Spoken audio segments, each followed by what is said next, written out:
한 주 동안 평안하셨습니까? 드디어 오늘 우리가 이제 룻기의 마지막 부분을 이제 정리할 때가 온 것 같습니다. 자, 이 룻은 밤에 이 보아스를 만나고 많은 또 곡식을 얻어가지고 시어머니에게 돌아왔습니다.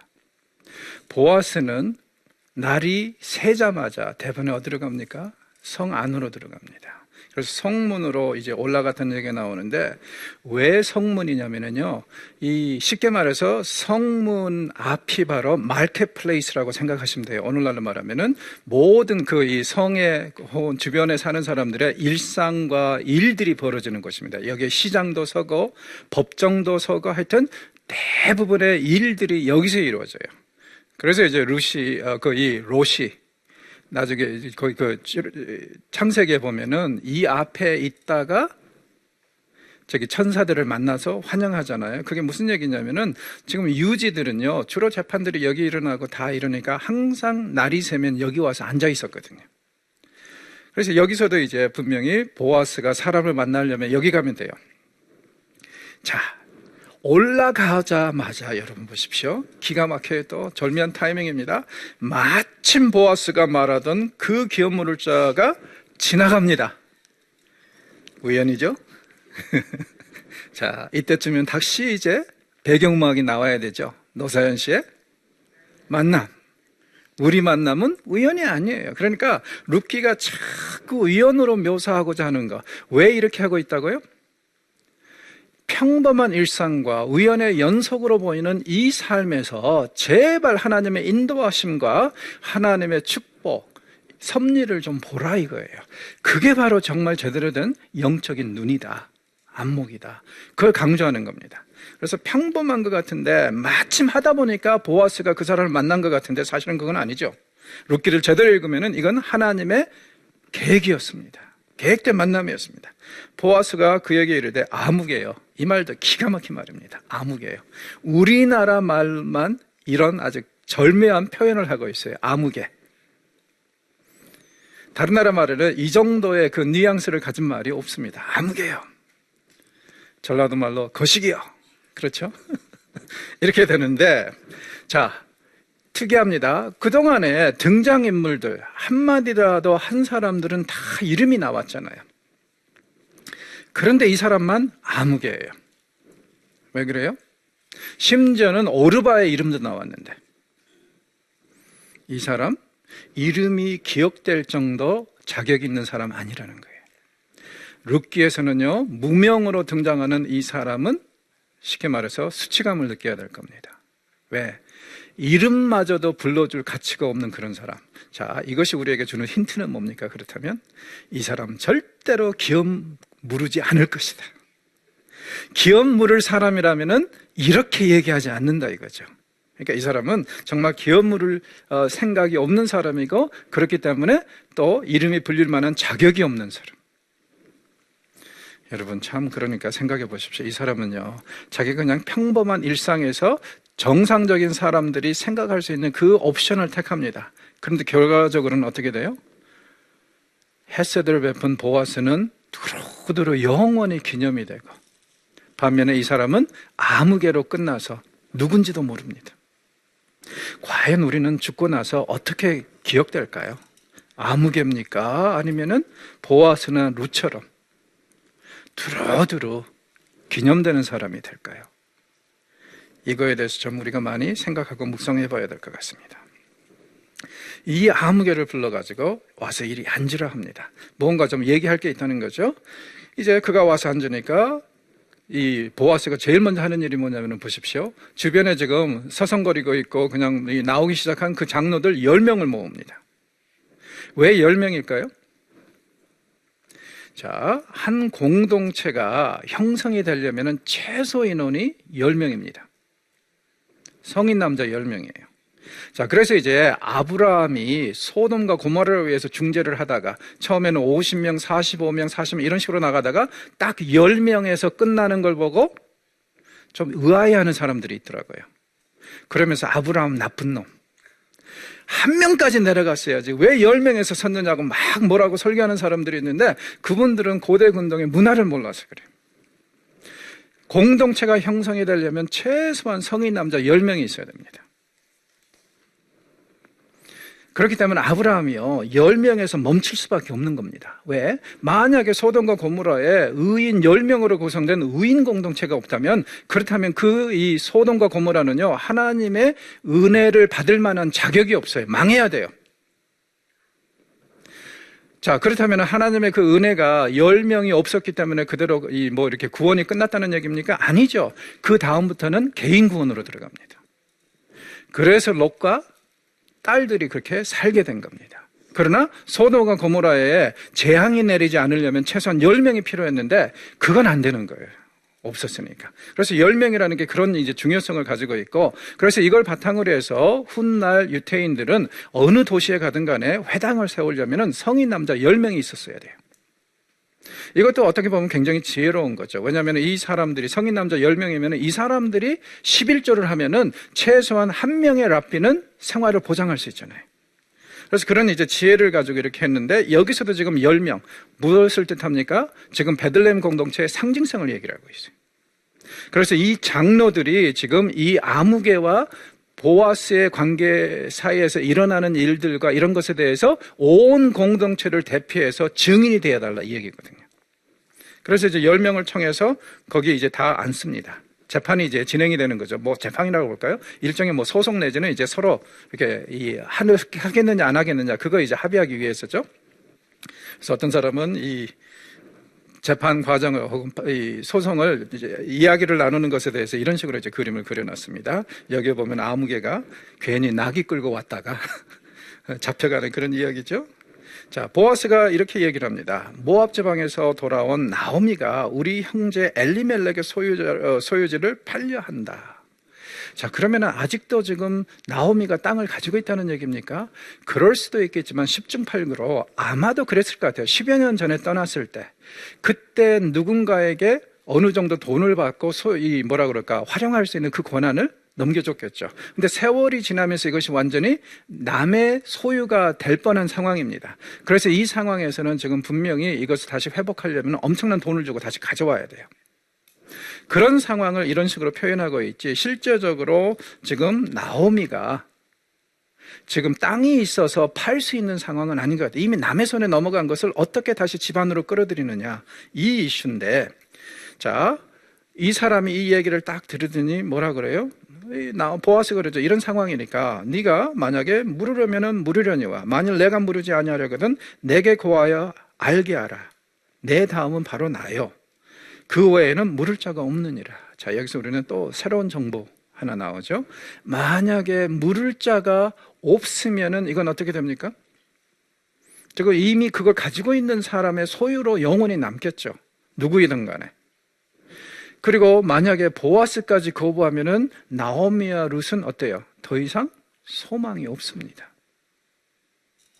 지금 보아스가 마지막이라는 거예요. 이 그 권한을 가진 사람의. 그래서 물으려니와 물으려면 물으라. 그러니까 네가 물으겠다 그러면은 나는 적극적으로 축복해 주겠다 이거예요. 자, 이 아무개가 뭐라 그래요? 내가 물으리라. 왜요? 그 당시에 이 땅이라는 것은요, 매매가 거의 이루어지질 않았어요. 왜냐하면은 조상 대대로 내려오는 땅이 정말 특별한 상황이 아니면은 남의 손에 넘어가는 거, 이건 정말 터부화됐거든요. 그래서 심지어는 그 구약의 율법에 보면 뭐라고 그럽니까? 만약에 아들이 없어서 어떤 사람이 땅을 소유하고 있는데 아들이 없을 경우에는 그 딸들을 어떻게 하라고요? 그 집안 사람들, 사촌이나 뭐 친척들하고 결혼시키라고 그러죠. 왜요? 어찌됐건 간에 그렇게 함으로 인해서 그 땅이 다른 부족들이나 족속들에게 넘어가는 것을 막으라 이거예요. 왜? 하나님께서 각 지파별로, 더 나아가서 집안별로 땅을 주시지 않았습니까? 그 땅은 영구적인 그 집안의 소유. 그래서 이제 이 신명기에도 보면은 모세가 축복과 저주를 선언할 때 가장 큰 저주를 선언하는 것 중에 하나가 뭐냐면은 야밤에 나와서 남 모르게 그 경계선을 표시하는 그 돌을 슬쩍 옮겨가지고 자기 땅을 더 넓게 하는 자는 하나님이 보시고 저주할 거라 그래요. 그만큼 이제 땅의 소유는 극히 제한이 되어 있었습니다. 그러니까 이 어떻게든지 땅을 구입한다는 거, 이건 굉장히 중요한 기회를 준 거예요. 그리고 이제 또 재밌는 게 이런 게 있습니다. 예를 들어서 시가가 100만 원인데 제가 깎아가지고 90만 원에 샀잖아요, 땅을. 그러면은요, 판 사람이 언제든지 돈만 있으면, 다시 이제 경제적인 여건이 좋아가지고 돈만 있으면은요, 이 90만 원을 물어주고 다시 가져갈 수 있어요. 이런 일이 안 벌어지려면 어떻게 해야 되냐면, 첫째, 제값 쳐줘야 됩니다. 혹은 더 많이 쳐줘야 돼요. 그러면은 다시는 그 사람의 소유로 넘어갈 수가 없습니다. 그래서 아브라함이 사라를 매장할 때 사실은 막벨라 굴이 얼마나 되겠어요, 그 땅.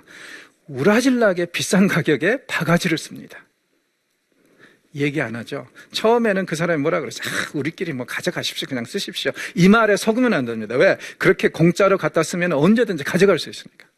그런데 아브라함이요, 시가보다 더 많이 쳐줬기 때문에 이 땅은 이제 영원히 아브라함 소유가 된 거예요. 땅 거래라는 것이 근동에서는 이제 그런 식으로 이제 이루어졌는데, 이 여기서 지금 하는 얘기가 이 땅 기회가 왔으니 자기가 가져가겠다 이거예요. 자, 그때 이제 보아스가 5절에 보십시오. 사이드킥이 들어오죠. 보아스에 내가 나오미의 손에서 그 밭을 사는 날에 곧 죽은 자의 아내 모압 여인 루색에서 사서 그 죽은 자의 기업을 그 이름으로 세워야 할지니라. 기업 모를 자의 고난을 행한다는 것이 무슨 뜻인지 드디어 나왔죠. 어떤 거예요? 남에게 넘어간 땅을 비싼 가격에 사가지고 이 집안 사람, 남아있는 지금 며느리가 누구예요? 룻과 결혼을 해서 거기에서 나오는 첫째 아들을 어떻게 합니까? 룻의 시댁에 입양을 시키는 거예요, 법적으로. 그래서 죽은 사람들, 남자 자손들을 두지 못하고 죽은 사람들의 이름을 연명해주고, 더 나아가서 이 땅이 그 집안의 소유로 남게 해주는 것이 기업 물을 자의 고난입니다. 자, 그러면 사실 이건 고난이 아니라 뭐예요? 희생이죠. 헌신이죠. 보아스가 왜 위대하고 대단한지 이제 이해가 가시리라고 생각합니다. 보아스 젊은 여자 만나니까 좋은 거 아니냐? 아니요. 30에서 50세겔이면 수천여 살 수 있습니다.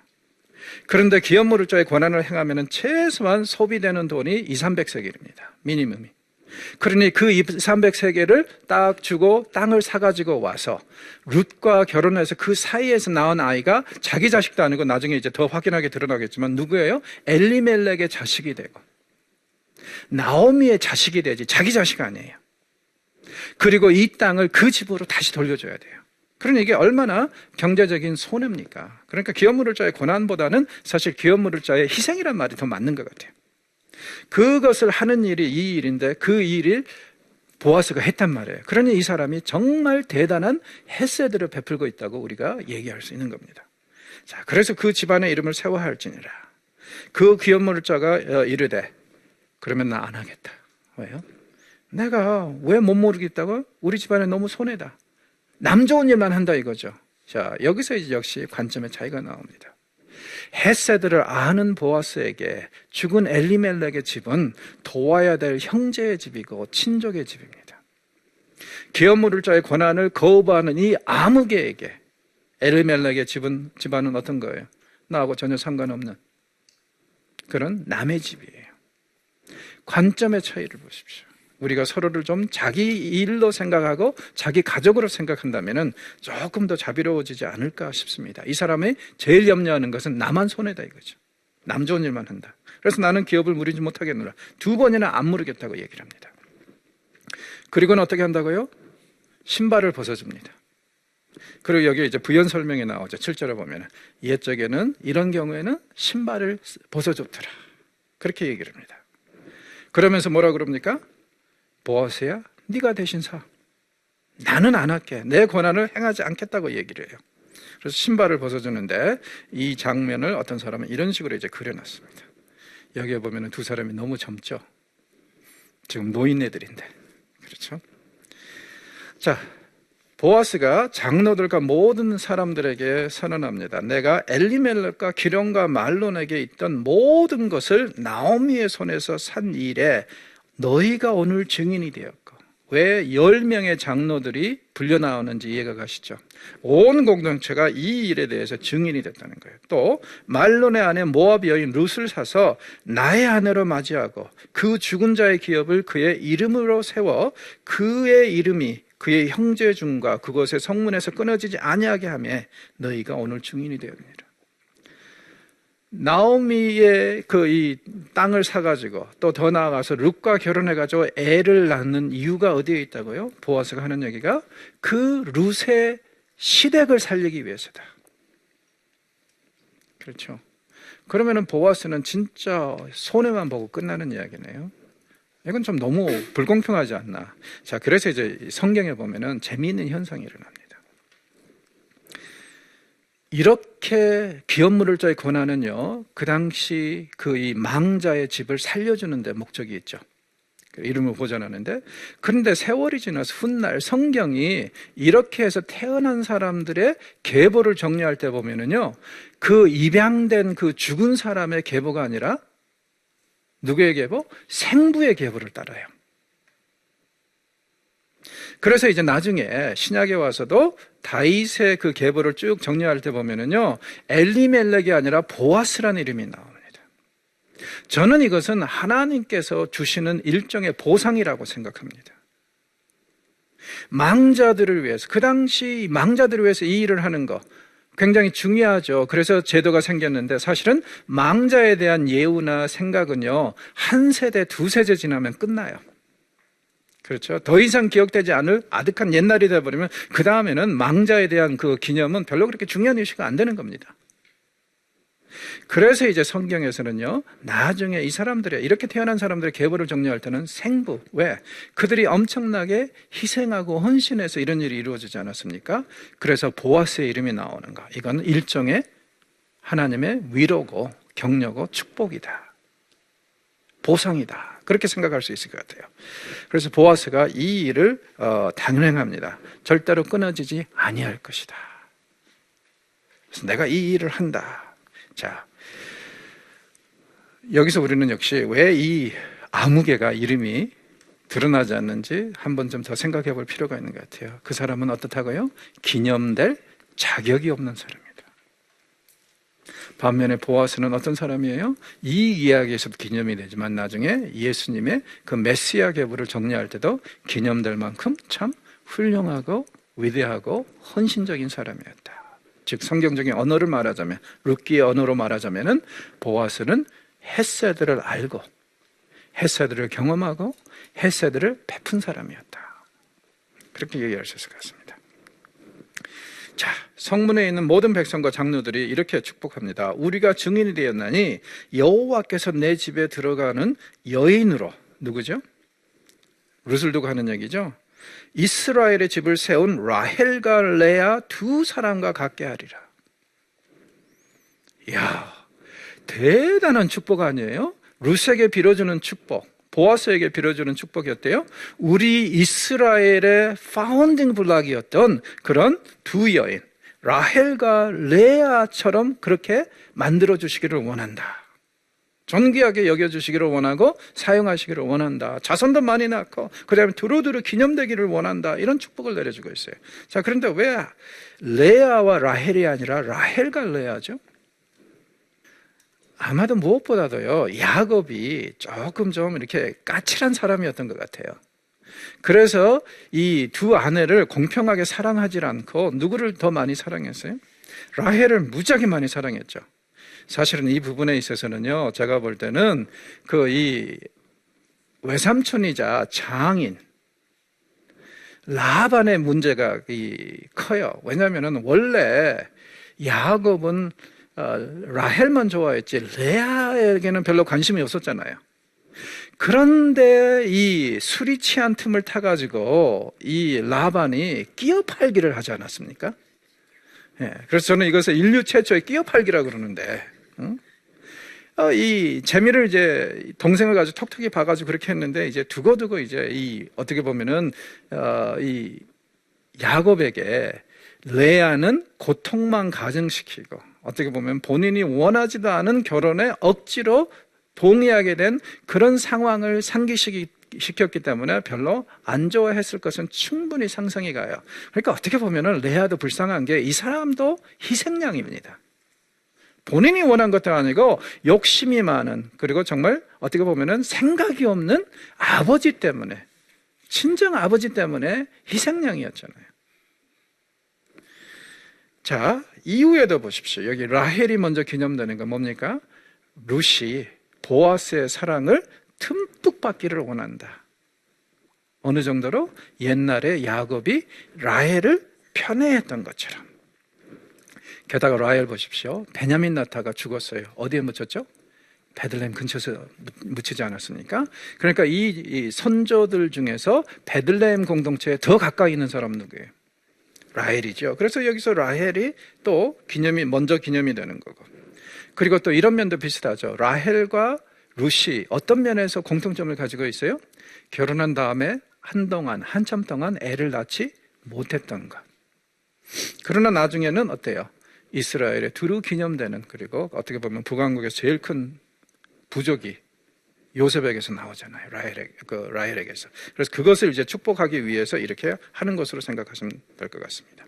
그렇게 해주기를 바란다. 그리고 내가 에브랄에서 유력하고, 이미 유력하다고 표현이 됐었죠. 현숙한 그 단어를 썼다고 그랬는데 2장 1절에서 에브랄에서 굉장히 유명해지고 그 다음에 베들레헴에서 유명하게 하기를 원한다. 둘 다 이제 두루두루 기념되기를 원한다.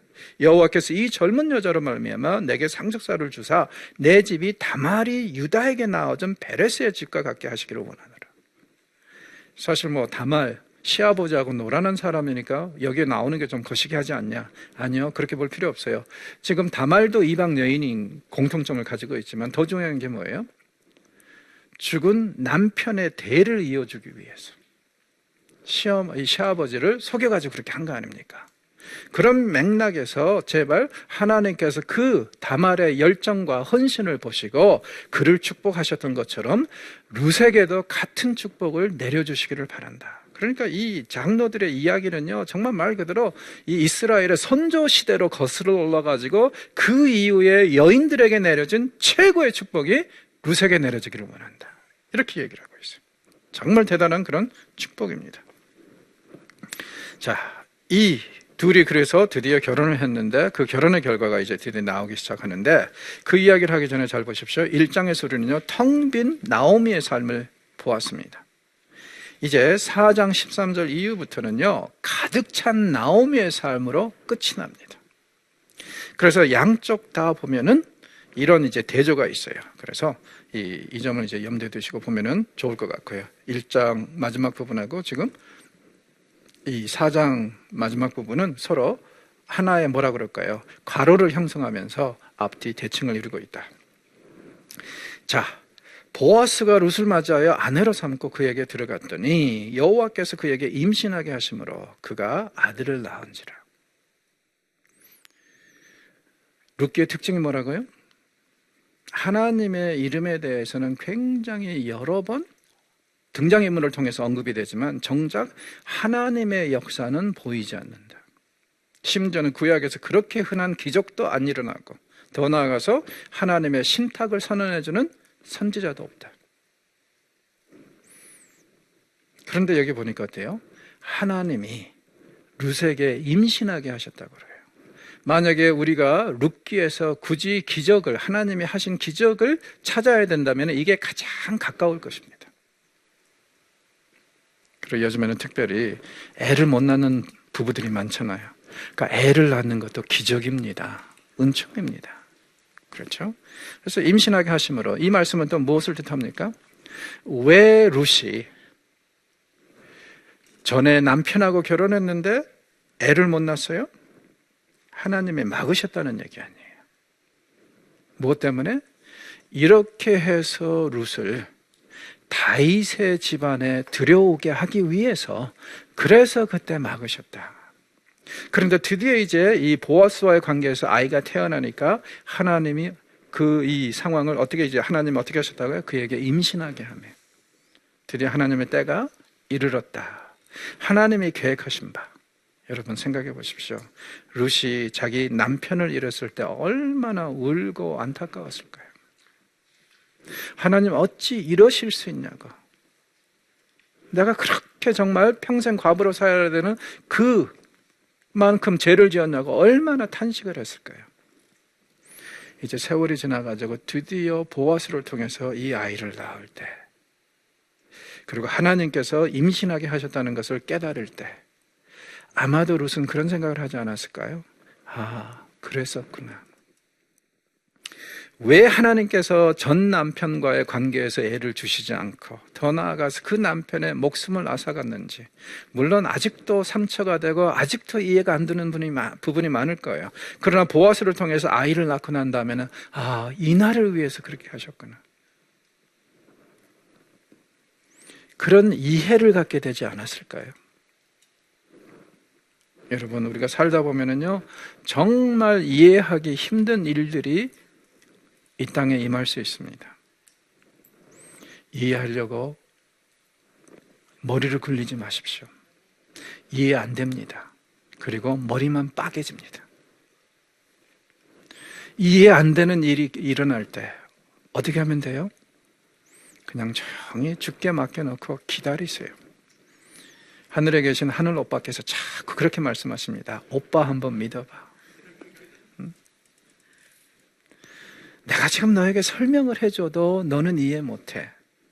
언젠가는 그러나 이 모든 것이 의미가 있을 거라는 거, 다 이해가 될 것이라는 거, 그런 날이 올 것이라는 거, 그걸 소망으로 삼고 나 믿고 한번 따라와 봐. 그렇죠? 이 룻이 전 남편하고 그렇게 살아서 애 낳고 행복하게 살아도 그렇게도 의미가 있으리라고 저는 생각을 합니다. 그러나 하나님께서 온 인류를 구원하시기 위해서는 분명히 룻이 해야 될 역할이 있어요.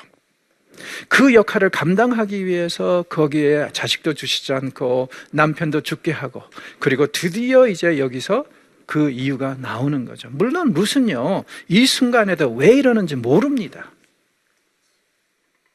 나중에 천국 가고 나서야 비로소 아, 내가 이제 먼 훗날 메시아의 계보에 오르게 되는구나, 이걸 깨달았지. 오늘 이 살아있는 이 순간에는요, 절대 룻이 그것을 의식했을 일은 없어요. 이게 여러분 우리의 삶에서 우리가 찾아야 되는 의미입니다. 우리는 몰라요. 지금 우리가 왜 이 땅에 와 있고 왜 이렇게 살아가고 있는지, 그리고 왜 어떤 일이 우리에게 정말 허용이 되고 있는지 우리는 모릅니다. 그러나 우리는 믿는 구석이 있다는 거예요. 어떤 거? 언젠가는 이 모든 것이 하나님의 섭리 속에서 다 제자리를 찾아가고, 그래서 심지어는 아프고 힘든 이 순간도 하나님의 그 계획 속에 분명히 필요한 부분이었다는 거. 그리고 우리에게 더 좋은 것을 주시기 위해서 그렇게 하셨다는 것을 우리가 비로소 깨닫게 될 날이 올 거라는 거죠. 그게 우리에게 하나님께서 주시는 그 소망입니다. 그래서 하나님께서 그에게 임신하게 하셨어요. 그래서 아들을 갖게 합니다. 당연하죠. 아들이 나와야지 집안을 또 이름을 이어가니까. 그 이후에 룻이 얼마나 더 많은 애를 낳았을까? 그건 우리는 알 수 없어요. 성경 저자도 관심도 없습니다. 중요한 것은 이 첫 번째 아이입니다.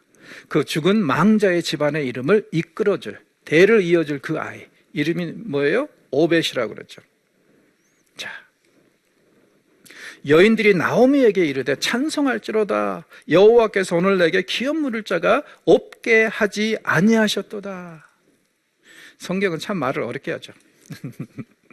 아니고 아니하니느냐, 이런 말들이 종종 나오잖아요. 없게 하지 아니하셨도다.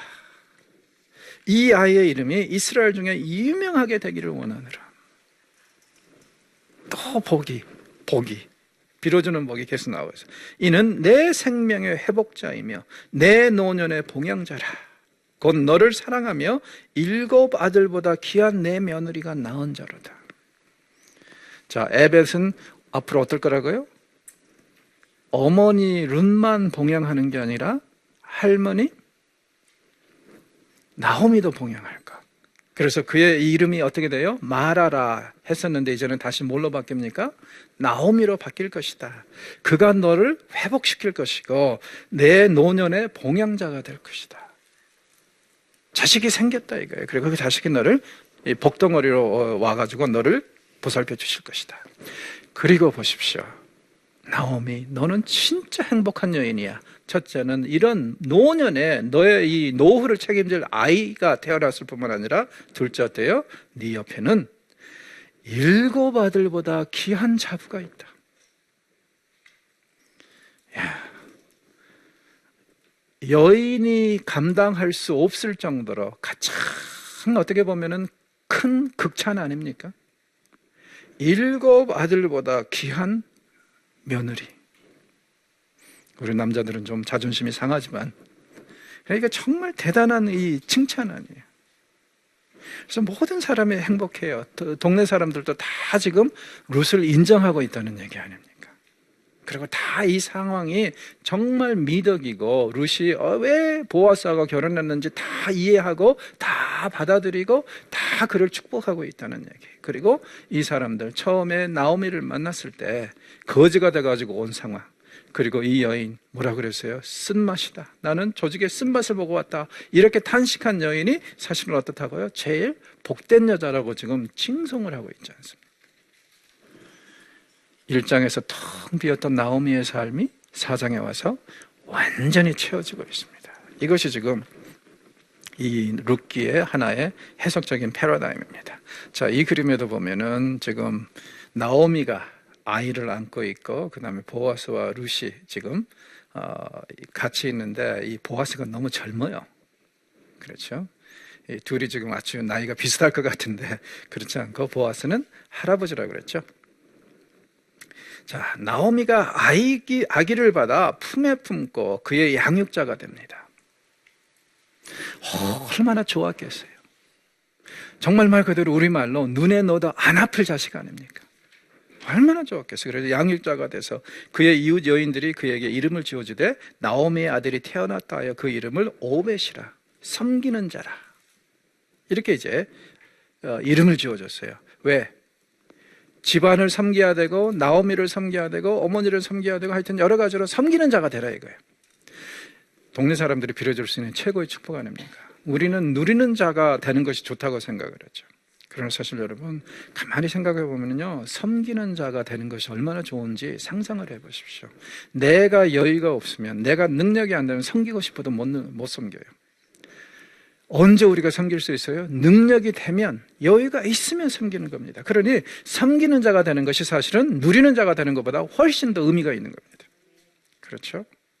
그래서 누리는 자보다는 섬기는 자가 되라고 오벳이라는 이름을 지어줍니다. 자, 그런데 이 오벳이 누구라고요? 그는 다윗의 아버지인 이새의 아버지였더라. 그러면 다윗의 할아버지. 그렇죠? 그러면 생각해 보십시오. 다시 다윗이 한 40세의 왕이 됐단 말이에요. 이때가 1010년 정도 됩니다. 주전 1010년. 그러면은 이제 뒤로 거슬러 올라가면은 1050년 정도가 나오죠. 그리고 또 한 20, 30년 더 올라가면은, 그러니까 아마도 제 생각에는 오벳이 태어날 때쯤이 아마 대체적으로 한 1100년 정도로 잡으면 될 것 같네요. 그렇죠. 그래서 이제 1100년도에 태어났고 다윗이 이제 1050년에 태어나면서 이 다윗이 3대째니까. 그렇죠. 그런 식으로 이제 생각을 하면은 이제 어느 정도 시간이 나올 것 같습니다. 자, 여기서 다윗의 이름이 언급이 되는 거. 이건 첫째는요, 룻기가 왜 쓰였는지를 간접적으로 보여주는 그 동기라고 생각할 수 있을 것 같아요. 룻기가 저작된 이유 중에 하나가 뭐예요? 다윗이 어떻게 해서 그 집안이 이스라엘의 그 일을 다스리게 됐는가, 이것을 보여주는 하나의 역사서라는 거죠. 자, 이걸 가지고 옛날에는요, 종종, 지금도 그렇지만 비평학자들은 그런 얘기를 좀 많이 했었어요. 이건 사실은 그러므로 이게 실제가 아니라 다윗의 왕권을 정당화시키기 위해서, 합리화시키기 위해서 만들어낸 이야기다. 특별히 여기서 룻이 누구냐면은 이방 여인이지 않습니까? 그걸 이제 빌미 삼아가지고 뭐라 그러냐면요, 다윗의 정책을 보면은 굉장히 이방인들을 많이 고용했어요. 정계에. 심지어는요, 우리야도 이방인이지 않습니까? 바스바의 아내, 헷 사람의 아내라고 그러거든요. 그래서 이방인들을 굉장히 많이 고용을 했는데, 그런 친 이방인 정책을 이렇게 지지하기 위해서 이것을 만들어낸 이야기다. 그런 식으로 많이들 얘기를 했어요. 그런데 이제 저는 그건 아닌 것 같아요. 그렇게 보기에는 조미료 냄새가 너무 안 나. 무슨 얘기냐면요, 다윗 하면은 이스라엘에서 최고로 위대한 왕이에요. 그런데 이 사람이 누구의 후손? 이방 여인, 그것도 모자라서 모압 여인의 후손이다? 말이 됩니까? 왠지 조미료가 너무 안 들어갔어. 있는 그대로를 얘기하는 것 같아요. 그렇죠? 그래서 아마 제 생각에는 그런 이제 주장은 별로 근거가 없는 이야기고, 여기에서 지금 다윗의 이름이 언급이 되는 거, 또 하나의 이유는 뭐냐면은 앞으로 이스라엘에 굉장히 훌륭한 왕이 올 것이라는 그 기대감을 갖게 하잖아요. 사사기, 이게 지금 룻기의 배경이라고 그러는데, 사사기가 끝나갈 무렵입니다. 사사시대가 어떠했어요? 굉장히 어둡고 절망적인 시대이지 않았습니까? 거기에 이제 베들레헴 공동체는 그나마 그래도 굉장히 하나님을 경외하고 햇새들을 서로에게 베푸는 그런 아름다운 공동체가 있다고 교정해주는 것이 지금 룻기라고 했습니다. 그런데 더 나아가서 뭐라 그러냐면은 하나님의 이 구원의 소강은 여기서 멈추지 않고 머지않아서 이스라엘의 가장 위대한 왕, 하나님을 경외하는 왕 다윗을 우리에게 줄 것이다. 아니나 다를까 우리 성경에서 바로 다음에 등장하는 책이 사무엘상하죠. 거기에서 주인공이 누굽니까? 다윗이죠. 그래서 그 다윗의 이야기를 준비시키는 그 책으로 여기에 지금 들어와 있는 것으로 그렇게 생각을 하면 될 것 같습니다. 최종적으로 된 때가 그렇다면요, 다윗 시대겠죠.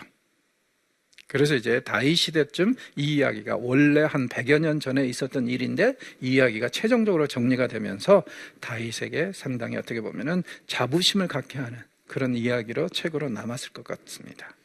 자, 그리고 나서 이제 베레스의 계보가 이제 쭉 나오는데, 왜 베레스의 계보가 나오죠? 앞에서 다말이라는 이름이 나왔죠. 유다 지파 속에서도 지금 다말의 아이로 인해서 쌍둥이가 나옴으로 두 계열로 나눠지는데, 그 중에 지금 베레스, 이 라인을 통해서 지금 다윗이 오거든요. 자, 그래서 이제 이 부분을 정리를 해보면은 10명의 이름이 나옵니다. 이건 이제 창세기에 등장하는 계보하고 거의 흡사합니다. 창세기의 계보들도 다 십진법을 쓰고 있는데 여기서도 지금 10명의 이름이 나오고 있어요. 자, 10명의 계보로 이루어졌을 때 제일 중요한 사람들이 어디에 가 있냐면 7번째하고 10번째입니다. 계보들을 보면은 10번째, 특별히 위에서 밑으로 내려오는 계보를 보면은요, 항상 10번째 사람에게 초점이 가 있어요. 자, 여기서 10번째 사람이 다윗입니다.